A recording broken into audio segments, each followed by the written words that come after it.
Ninguno de los que estamos con ustedes aquí estudiamos para perseguir delincuentes. Debe decidir en qué momento deben participar las Fuerzas Armadas para cumplir qué tarea, en qué superficie de terreno y por cuánto tiempo.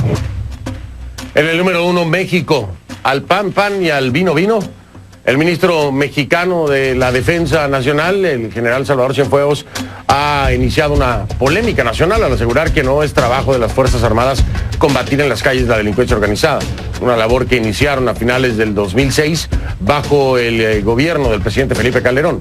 Cienfuegos dijo que la función militar se está desnaturalizando y que a diario los militares enfrentan grupos delictivos bajo el temor de acabar en la cárcel por violación de derechos humanos o procesados por desobediencia.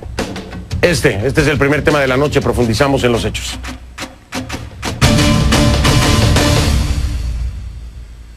Les pido que a partir de este momento me acompañen utilizando la etiqueta numeral Conclumilitares, hashtag Conclumilitares, numeral Conclumilitares es la etiqueta que vamos a estar utilizando. Sus mensajes con esta etiqueta Conclumilitares a mi cuenta en Twitter, @soyfdelrincón, @soyfdelrincón, esa es la cuenta en Twitter, es la única que tengo. No es común en México ni en ningún otro país del mundo que un secretario de Estado ofrezca una conferencia de prensa para criticar las actuaciones del Ejecutivo. Más bien siempre están alineados, ¿no? Sin embargo, el secretario de la Defensa de México, el general Salvador Cienfuegos, rompió el esquema para alertar que su país debe crear un marco legal que regule las tareas del ejército para combatir el crimen organizado. Cienfuegos se refiere a la condición que viven sus militares, quienes desde el año 2006, durante la presidencia de Felipe Calderón, han asumido las funciones de la policía prácticamente para combatir bandas criminales. Una medida que buscaba en ese momento minimizar la violencia. Esta idea inicial era darle tiempo también a las policías estatales para reestructurarse, pero el balance 10 años después es el mismo. Cienfuegos asegura que el principal problema en México es la falta de compromiso por parte de los organismos estatales. Escuche usted sus declaraciones. ¿Qué quieren los mexicanos que hagan las Fuerzas Armadas? ¿Quieren que estemos en los cuarteles? Adelante. Yo sería el primero en levantarnos las dos manos para que nos vayamos a hacer nuestras tareas constitucionales. No pedimos estar ahí. No nos sentimos a gusto. Ninguno de los que estamos con ustedes aquí estudiamos para perseguir delincuentes. Debe decidir en qué momento deben participar las Fuerzas Armadas para cumplir qué tarea, en qué superficie de terreno y por cuánto tiempo. Podemos servir mejor, podemos servir con un respaldo jurídico que le permita al soldado hacer las cosas que la propia ley le va a autorizar. Ya le están pensando si le entran a seguir enfrentando estos grupos con el riesgo de ser procesados por un delito que tenga que ver con derechos humanos, o a lo mejor les conviene más que los procesemos por no obedecer. Mi balance es que en 10 años que se determinó que se reconstruyeran las policías, todavía no las vemos reconstruidas. El balance es que ha habido un número muy importante de muertos que no debería estar sucediendo. El balance es que falta compromiso de muchos sectores para que esto pueda caminar. No es un asunto que se va a resolver a balazos. Requiere de otros componentes que tampoco ha habido los esfuerzos importantes, necesarios, presupuestos para atender esta situación. El presidente Enrique Peña Nieto, quien durante su campaña presidencial prometió el retorno gradual de los militares a los cuarteles, aseguró este viernes que coincide plenamente con Cienfuegos. Resaltó que pese a no ser la función de los militares combatir el crimen organizado, las Fuerzas Armadas, por lealtad a la patria, lo siguen haciendo, en espera que haya mejoras en las instituciones civiles. Al igual que el general Cienfuegos, Peña Nieto pidió un mayor compromiso. ¿Por parte de quién? Bueno, de los gobernadores y los alcaldes. Según el Instituto Nacional de Estadística y Geografía de México, en los 4 años que Peña Nieto lleva como presidente, se han contabilizado 63,000 homicidios dolosos. Aunque, según la Procuraduría General de la República, los homicidios relacionados al crimen organizado en el mismo periodo son de 28,515. Una amplia variación entre las cifras, ¿no? Vamos a analizar este tema con mi invitado.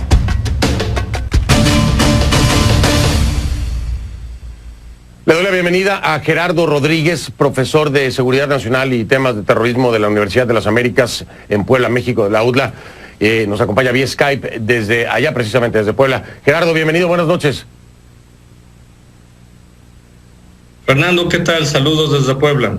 Un gusto saludarte hasta allá, hasta Puebla. Gerardo, pues una declaración atípica.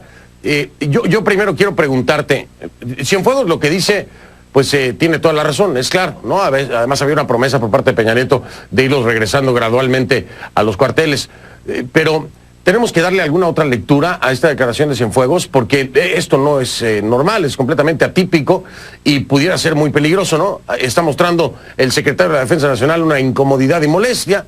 Me imagino que lo habrá hablado antes con el presidente. ¿Tienes alguna otra lectura? Sí, mira, Fernando, tienes toda la razón. Hay que darle otras interpretaciones que no están saliendo en los medios nacionales. Lo primero, el secretario Cienfuegos se comprometió al inicio de esta administración a sacar una ley de seguridad interior que reglamente las actividades del ejército en materia de seguridad pública, ¿no? Aunque quieran separar los dos temas y crear un nuevo concepto que se llama de seguridad interior. Dos, difícilmente las Fuerzas Armadas, el Ejército, la Marina, no quieren ya tener reducciones en sus presupuestos después de que en 10 años se han elevado en más de un 40% los presupuestos en materia de seguridad para el Ejército. Tercero, el secretario Cienfuegos se está metiendo en política nacional. El pacto cívico-militar, es decir, cuando los militares entregan el poder a los civiles después de la Revolución Mexicana, era que no se iban a involucrar en política. Sin embargo, ya la política le está afectando porque los gobernadores y los presidentes municipales no están haciendo su labor. Ahora, ¿es cierto lo que dicen en este sentido sobre el compromiso que pudieran tener gobernadores y alcaldes? Me parece que también es una buena línea para Peña Nieto desmarcarse de una responsabilidad que, si bien es cierto, no compete solamente a la presidencia de la República. Hace no más de un año fue asumido, o bueno, en 2 años, vamos a decirlo así, asumió el presidente Enrique Peña Nieto el lograr un control en la seguridad del país a través de una fuerza única. Tú recuerdas precisamente esto en un planteamiento que, claro, incluía gobernadores y alcaldes, pero es el presidente Enrique Peña Nieto, por iniciativa propia, quien prácticamente pone las cartas sobre la mesa y dice, sí, asumimos el control para regular toda esta inseguridad que hay en el país. Entonces, de pronto ahora se desmarca y regresa todo a los gobiernos estatales.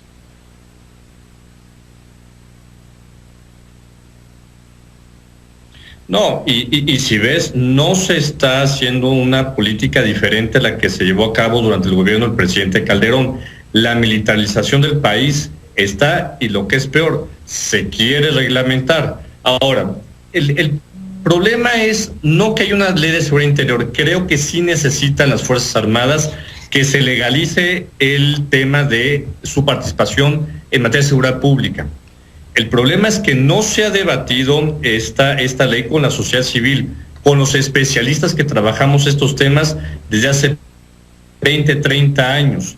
Y el Ejército, el secretario de la Defensa, el secretario de Gobernación, están presionando a los diputados para que saquen adelante esta legislación. Es algo inédito en esta materia, Fernando. Sí, sobre todo en este sentido, Gerardo, también, como tú lo decías, estas declaraciones del general Cienfuegos impactan directamente la política del presidente Enrique Peña Nieto.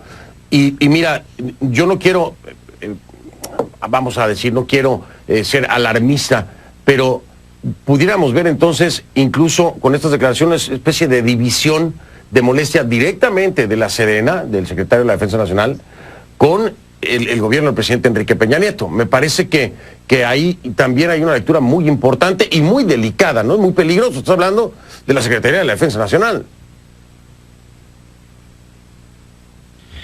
Estás dando en un tema crucial. Quien debe llevar la relación con el Congreso de la Unión es la Secretaría de Gobernación.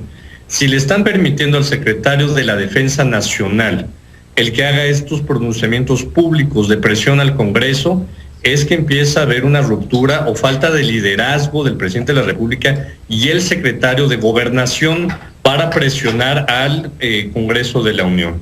Creo que esa es una lectura que se le tiene que dar claramente. Hasta el día de hoy, el secretario de Gobernación salió a decir que también urgía al Congreso para legislar la entrada del Ejército en actividades de seguridad en el interior del país. Ahora, en este sentido, Gerardo, hay una queja clarísima de Cienfuegos, ¿no?, en protesta pues a investigaciones que se han hecho, ¿no?, en Iguala con los 43 de Ayotzinapa, y en muchos de los otros casos cuestionados en la actuación y la posible violación de derechos humanos, incluso de la posible participación del ejército mexicano en ilícitos, ¿no?, particularmente, por ejemplo, en el caso de los 43 de Ayotzinapa. Y se queja claramente sobre acusaciones de derechos humanos. En este sentido, ¿tú crees que la presión que está recibiendo Cienfuegos es más por los señalamientos de la Comisión Nacional de Derechos Humanos y las acusaciones, o en realidad hay una especie, no te voy a decir que de rompimiento, pero se está resquebrajando la relación entre la Sedena y el gobierno del presidente Enrique Peña Nieto? ¿Por dónde sientes tú que llegó el punto de inflexión para que Cienfuegos decida hacer estas declaraciones? Mira, creo que más que problema con el presidente Peña Nieto, hay un hartazgo ya del ejército con los 32 gobernadores de la República que no están haciendo su trabajo, y la Secretaría de la Defensa tiene toda la razón de decir que ya están cansados de hacer la labor que deben de hacer presidentes municipales y los 32 gobernadores.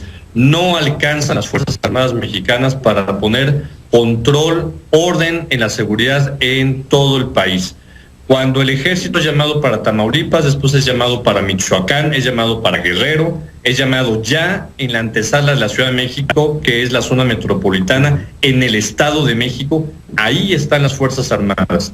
Me parece más que una ruptura con el gobierno del presidente Peña Nieto, porque en eso sí seguirán siendo institucionales las Fuerzas Armadas. El problema es ya una ruptura con los gobernadores. Te pongo ya un dato. Hay solamente 50,000 soldados que pueden ser desplegados en materia de seguridad pública. Y lo que quiere el general Cienfuegos es aumentar en unos 10,000 elementos más para integrarlos a una nueva fuerza de acción dentro de la policía militar para hacer acciones de seguridad. Voy a marcar una pausa, Gerardo, si me lo permites, para regresar y entonces plantear un tema muy importante, que es el tema precisamente estatal y las capacitaciones, las policías bien pagadas, las policías filtradas, las policías capacitadas, los presupuestos, cuando estamos viendo que un gobernador del PRI está prófugo y que ha dejado un estado quebrado y destruido económicamente. Es decir, también es cierto que tienen responsabilidad, pero tienen el apoyo, tienen las herramientas. El partido del gobierno está facilitando o complicando que se logren cumplir las tareas de algunos de los estados. Caso particular, ¿no?, Veracruz. A una pausa, regreso con mi invitado para continuar con este tema. Les recuerdo que pueden dejar sus comentarios en facebook.com/conclusionescnn, facebook.com/conclusionescnn, ahí está en pantalla. La cuenta en Twitter en tiempo real, los estoy leyendo, @soyfdelrincón, esa es la cuenta, ahí está en pantalla, es la única que tengo. La etiqueta que estamos utilizando es conclumilitares, #conclumilitares, @soyfdelrincón, la cuenta. Ya regresamos con México. Al PAN y al vino piden regular tareas del ejército en el combate al crimen organizado. Lo pide nada más y nada menos que el secretario de la Defensa Nacional. Y más adelante, Venezuela, uno hablando del otro. Maduro pide disolver la Asamblea Nacional por inasistencias.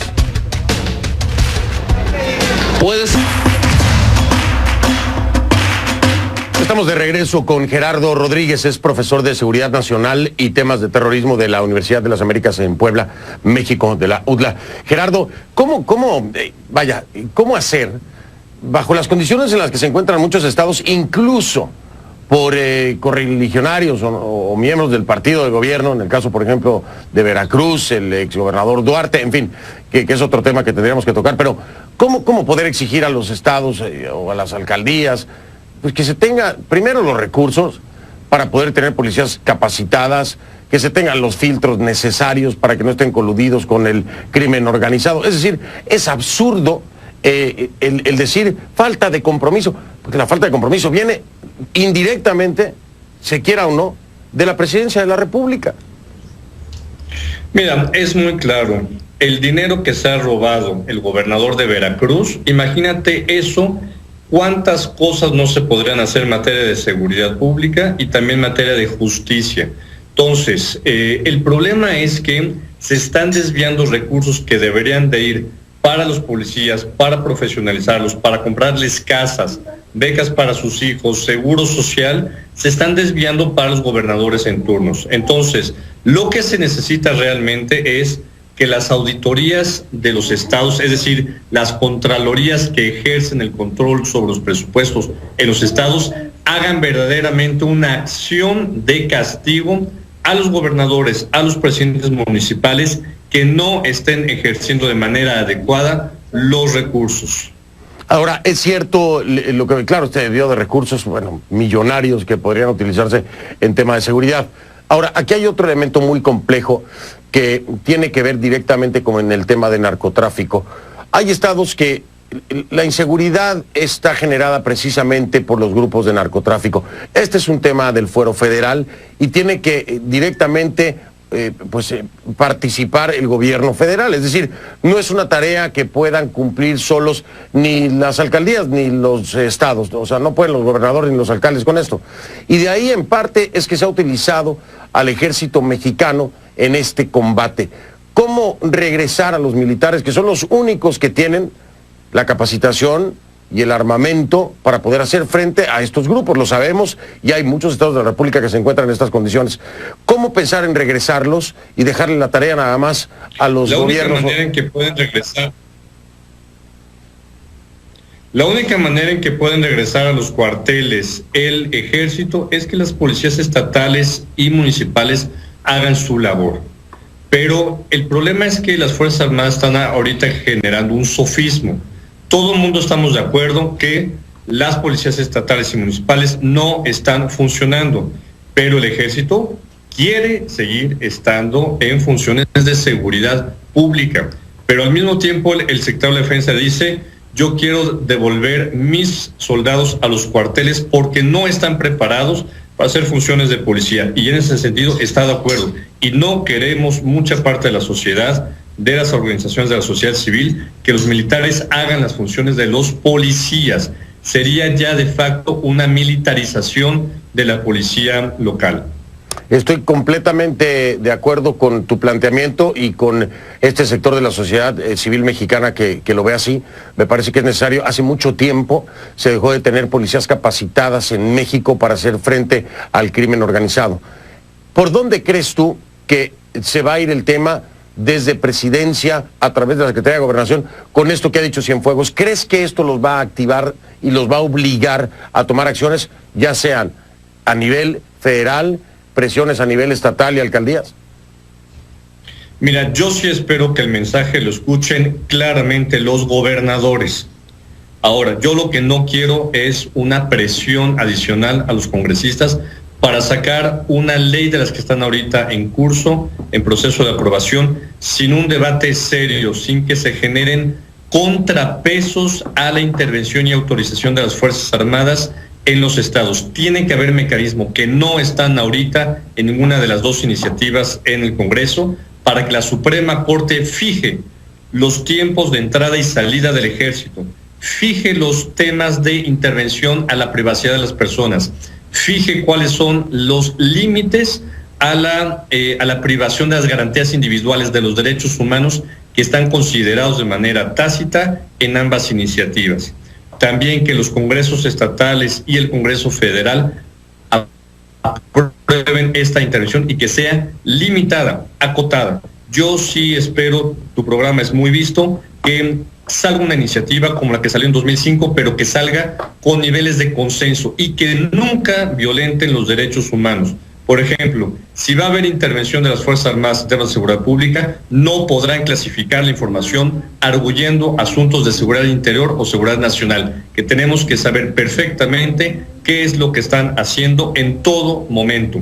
Si el ejército quiere participar en acciones civiles, también podría ser hora en que se abra el debate de que ingresen civiles a las áreas de toma de mando del ejército. Interesantísimo el planteamiento, además necesario. No puedo soslayar, no puedo pasar por alto algo muy importante. Dentro de las funciones que ha hecho el ejército mexicano hay grandes cuestionamientos, los hay severas acusaciones. Esto le ha pegado duro al secretario de la Defensa Nacional, le ha pegado duro a la institución. Sí. Mira, Fernando, hay dos casos que están ahorita latentes. El caso de Tanguat, un rancho en el Estado de México en donde el ejército presumiblemente fusiló a delincuentes, pero también gente que estaba ahí que no la debía ni temía. También el caso de Iguala con los 43. Acaba de sacar una periodista mexicana, Anabel Hernández, un libro muy fuerte en donde compromete al ejército mexicano en esa noche en donde desaparecieron 43 estudiantes de la Escuela Rural de Ayotzinapa. ¿Crees, Gerardo, que también estas declaraciones del secretario de la Defensa, pues en parte es para proteger un poco la credibilidad de la institución que se ha visto severamente golpeada y que además están todos los elementos para sustentar estas acusaciones y la falta de credibilidad? Antes el ejército mexicano tenía mucho más peso en este sentido. Con esta exposición, por la misma función que le ha obligado el Estado mexicano a ejercer, han quedado expuestos o se ha dejado ver un ejército mexicano que no conocíamos, ¿no? No, mira, el dato es muy contundente. El ejército mexicano ha perdido 20 puntos de opinión positiva ante la opinión pública nacional en los últimos 10 años. El ejército mantenía una aprobación cercana al 90%. Hoy está rondando los 60, 70 puntos de aprobación. Sí han tenido un desgaste en ciudades como Juárez, Tijuana, el norte del país, en donde sí ha habido lamentablemente violaciones. Creo que es hora de que sí nos juntemos especialistas en materia de seguridad nacional con los legisladores. Somos muy pocos los que trabajamos este tema, pero que además tenemos el privilegio de ser profesores, instructores en las Fuerzas Armadas. Creo que así como el ejército pide legislar su entrada en actividades civiles, creo que también es hora que el ejército permita que civiles, es algo que hay que recordarle a tu auditorio, en México no hay civiles dentro de las Fuerzas Armadas en las tomas de decisiones a alto nivel. Hay algunos asesores, sin embargo, el secretario de la Defensa en México y el secretario de Marina siguen siendo militares. Creo que es hora en una transición democrática que los militares abran las puertas a los civiles para que los sensibilicemos. Pero también es posible que los militares puedan ir como en años sabáticos a instituciones civiles, se les permite estar un año, por ejemplo, 2 años, y transmitir su experiencia de materia militar en otras áreas de la Administración Pública Federal, del gobierno federal. Importante también hacer otra aclaración. Esto que plantea...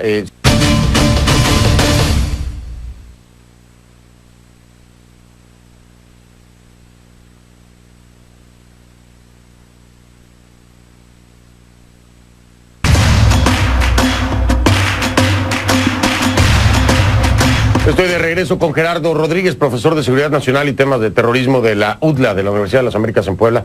Gerardo, sin duda alguna, independientemente de que tenga razón Cienfuegos en sus declaraciones, aquí también hay un tema pendiente que debe de traerse a la mesa.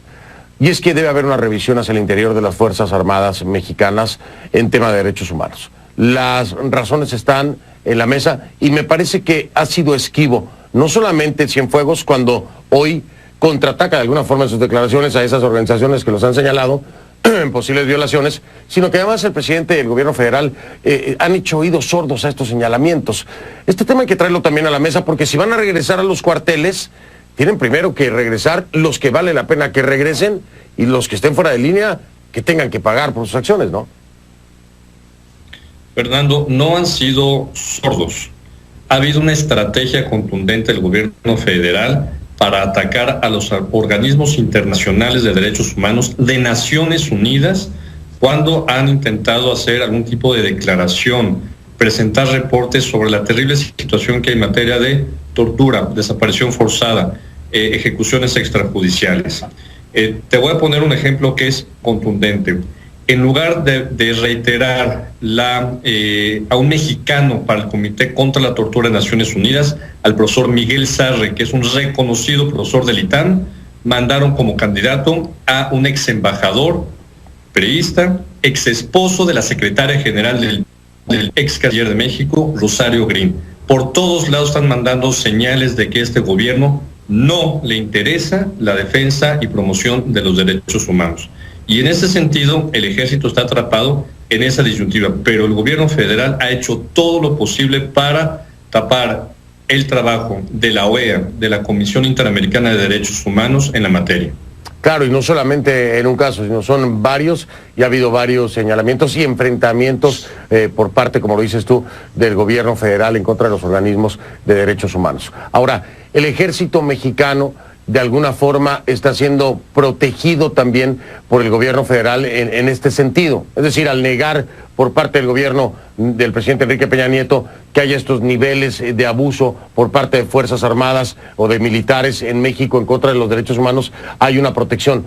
¿Crees que este es el punto que está manteniendo la cohesión entre el secretario de la Defensa Nacional y el presidente Enrique Peña Nieto? Es decir, a los dos les conviene que las cosas se solucionen de la mejor manera, porque si no, la exposición puede ser más catastrófica de lo que ya es un impopular presidente Enrique Peña Nieto, ¿no? Estás dando en la clave. El secretario de la Defensa Nacional ha tenido que salir en los últimos años a dar posiciones públicas de respaldo sobre la situación en materia de política. Ha llamado a la unidad nacional. Y es un claro apoyo de las Fuerzas Armadas al gobierno del presidente Peña Nieto.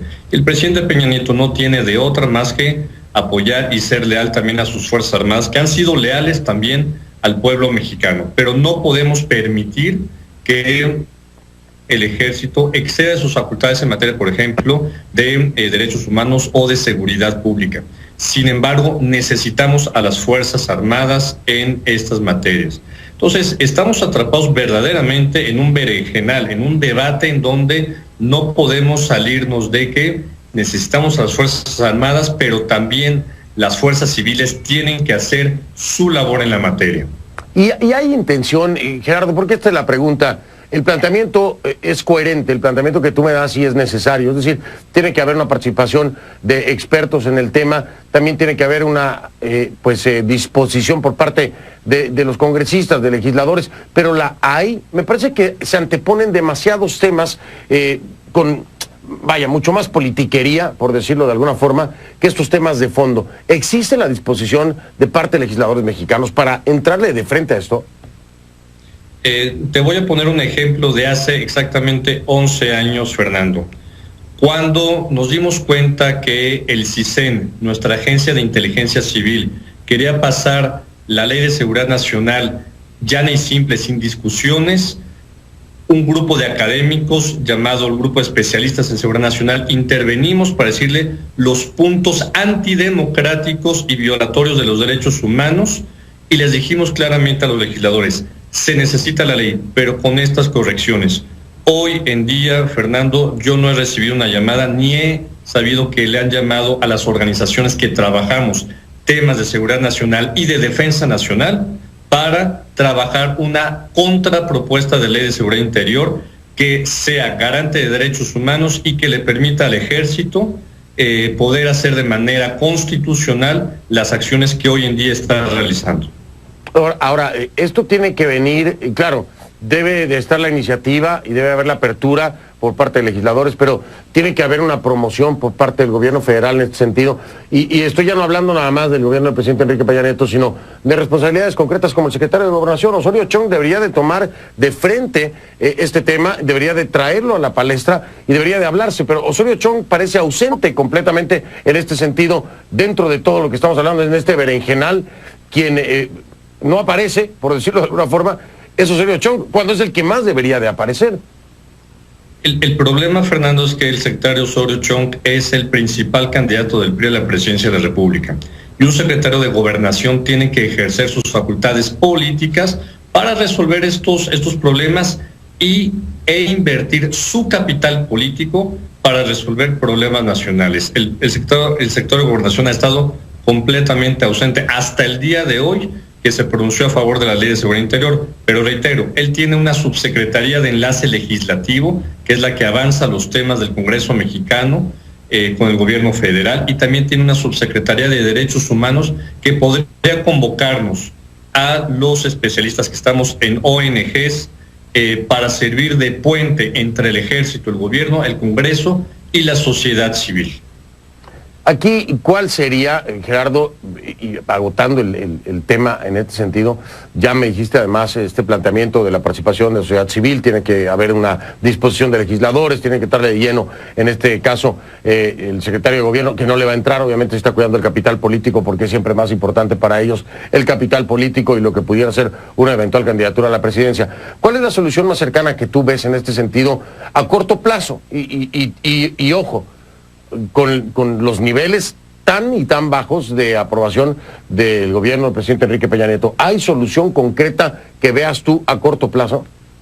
Sí, mi sugerencia es que este periodo legislativo concluya en diciembre sin aprobar la Ley de Seguridad Interior y que en enero nos reunamos especialistas con congresistas, con funcionarios federales para sentarnos a redactar una ley que cumpla necesita el ejército, pero que sea garante de los derechos humanos. Te lo comento, Fernando, esto lo hicimos hace 11 años, cuando la Ley de Seguridad Nacional fue parada porque tuvimos que emitir un comunicado muy fuerte, académicos de instituciones como el ITAM, como el Colegio de México, como la UAM, como la IBE, para decirles, señores, no puede pasar esta ley como está, pero se necesita la ley. Creo que estamos en un momentum muy similar al de hace 11 años y creo que la academia y la sociedad civil responsable podemos estar acompañando al Congreso y al gobierno federal para destrabar esta situación. Muy interesante, además, Gerardo, estarás de acuerdo conmigo, el dilema, ¿no? Es decir, están apostando a defender un capital político que hoy por hoy, con este tipo de temas, con esto que estamos hablando, está prácticamente perdido o perdiendo. Y el tomar de frente este tema pudiera recuperar capital político este gobierno y el mismo secretario de Gobernación. Yo creo que sería un ejemplo de civilidad y lo que se llama en la teoría política gobernanza. Cuando el gobierno es incapaz de resolver un problema, necesita la ayuda del sector privado, de los industriales, de los medios de comunicación como ustedes, CNN, de la academia y de la sociedad civil. Claramente estamos en un problema que rebasa por mucho para sacarlo adelante en el Congreso al gobierno federal. Sí, totalmente de acuerdo contigo, Gerardo. De verdad, ha sido sumamente interesante hablar, Gerardo. Me ha dado mucho gusto, además, que me hayas podido acompañar durante toda la hora con este tema, porque sin duda alguna este escenario es completamente atípico. Oír hablar así al secretario de la Defensa Nacional le eriza los pelos a más de uno, y había que tocarlo de fondo desde todos los ángulos. ¿Quién mejor que Gerardo Rodríguez, profesor de Seguridad Nacional y temas de terrorismo de la Universidad de las Américas en Puebla, de la UDLA? Un abrazo, Gerardo, millones de gracias. Gracias, Fernando. Saludos desde Puebla. Gracias, igualmente. Felices fiestas, por cierto. Muchísimas gracias a Gerardo. Voy a hacer una pausa. Regreso. Es viernes. Sobrevivimos la semana. Y claro, tenemos el Aquí lo vio, que es el resumen de esta semana. Por si no lo vio, pues le regalo unos pedacitos.